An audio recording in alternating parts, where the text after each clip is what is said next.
The sleek midnight blue sedan glided effortlessly down a quiet residential street, its tires whispering softly against the pavement.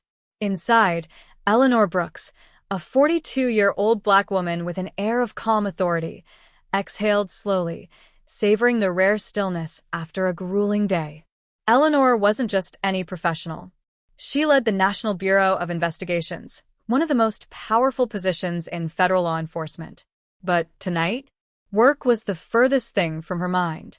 All she wanted was a simple evening, some warm food, a glass of wine, and a good book to disappear into. The road ahead stretched open, nearly deserted except for a few scattered vehicles. Her headlights cut through the darkness, casting elongated shadows on the pavement. The steady hum of the engine was a quiet companion.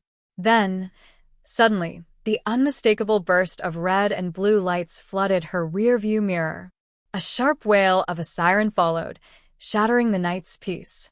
Eleanor's brow furrowed, her fingers instinctively tightening around the steering wheel. She was certain she hadn't broken any traffic laws. Her speed was well within the limit, every turn executed with precision. Yet, without hesitation, she eased the car to the side of the road and waited. Moments later, a tall, fair-skinned officer, likely in his early 30s, approached. His uniform was crisp, his polished badge catching the dim glow of the streetlights. The name tag on his chest read Brian Carter, and his expression teetered between irritation and suspicion. No greeting. No explanation. Instead, Brian leaned slightly toward her window, his sharp gaze sweeping over the car before settling on her. "You were stopped for security purposes," he stated, his voice flat and impersonal. Eleanor straightened, masking her irritation beneath a composed, professional exterior. "Security purposes?" she repeated, her tone even. "Could you clarify exactly what that means?" Brian didn't offer a direct response. Instead, his voice came clipped and commanding. "License and registration. No please. No courtesy." Suppressing the urge to sigh, Eleanor reached for the glove compartment, retrieving the necessary documents and handing them over. Brian barely glanced at them before turning on his heel and walking back toward his patrol car, without another word. As she sat in the dim stillness, a familiar weight pressed against her chest. This wasn't the first time. Being scrutinized unfairly, even after everything she had accomplished, was a bitter sting that never dulled. A few minutes later, Brian returned, her documents still in hand. "I need to see some additional identification," he demanded, his voice edged with something uncomfortably close to hostility. Eleanor's brow lifted slightly. "My driver's license and registration are valid," she said, her tone measured but firm. "Is there a problem?" Brian's lips curled into a smirk, his stance exuding quiet antagonism. "Just standard procedure," he replied. "You driving a car like this at this hour? It's worth checking." Eleanor let his words settle before responding. "A car like this?" she echoed, keeping her voice neutral. "And what exactly do you mean by that?" Brian folded his arms across his chest, his smirk deepening. "You know exactly what I mean." A flicker of irritation passed through Eleanor, but she held her composure. "Officer Carter," she said evenly, "I've complied with all legal requirements. You don't have a valid reason to request additional identification." Brian leaned in slightly, his voice lowering. "You don't get to tell me what I can and can't ask for," he sneered. "I'm the one in charge here." Eleanor met his gaze steadily. "And as someone who knows the law, I also know that what you're doing isn't standard protocol, it's harassment." A muscle in Brian's jaw twitched.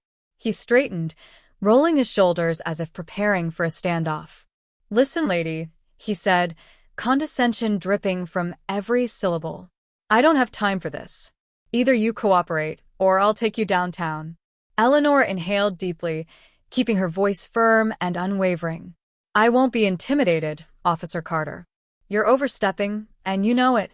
Brian scoffed, shifting his weight, his hand subtly drifting toward his belt, where his holstered weapon rested.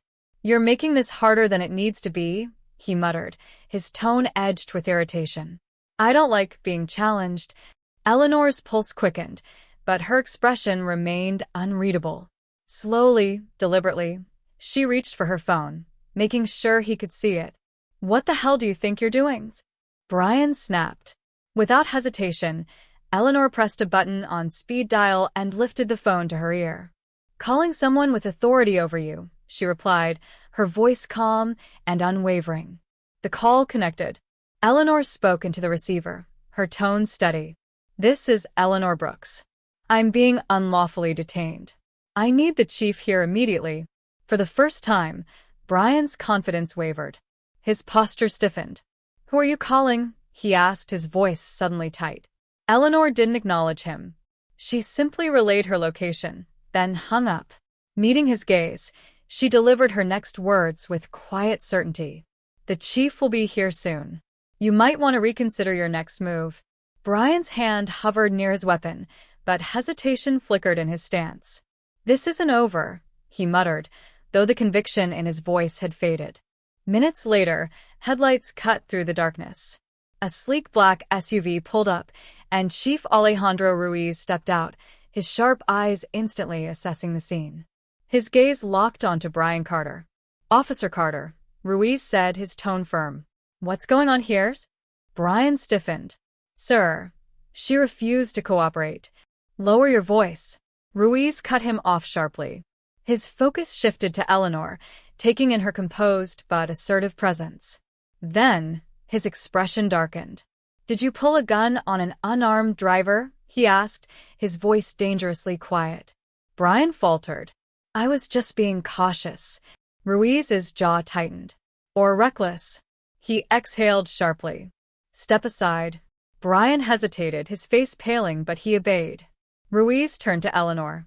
"Are you all right, ma'am?" Eleanor remained steady. "I'm fine," she replied evenly. But this officer acted unlawfully. A flicker of recognition crossed Ruiz's face. "Director Brooks?" Brian visibly stiffened. "Director," he echoed weakly. Eleanor's gaze didn't waver. "Yes." "Eleanor Brooks, Director of the National Bureau of Investigations." Silence. Brian's earlier arrogance drained away as the weight of his actions settled in. Ruiz's expression hardened. "Carter, do you realize what you've done?" His voice was ice. "You stopped and harassed the NBI director, without cause. This is unacceptable." Brian swallowed hard. "Sir, I didn't know." Eleanor's voice cut through the tension. "This isn't about who I am," she stated. "It's about a pattern that needs to stop." Ruiz gave a slow nod. "Carter, go back to the station. Submit a full report. I'll deal with you later." Brian hesitated, but under Ruiz's sharp glare, he turned and walked away. Ruiz faced Eleanor again, regret evident in his expression. "Director Brooks, I sincerely apologize. This officer's behavior does not reflect our department. He will be held accountable." Eleanor studied him for a moment. "Thank you, Chief. But this isn't just about me." "It's about making sure this never happens again." Ruiz held her gaze. "You have my word," he said firmly. "This won't be ignored." Eleanor gave a small nod. She knew tonight was just one battle in a much larger fight, one she wasn't willing to lose. As she watched the patrol car disappear into the night, she inhaled deeply, steadying herself. The encounter was over, but the weight of it remained.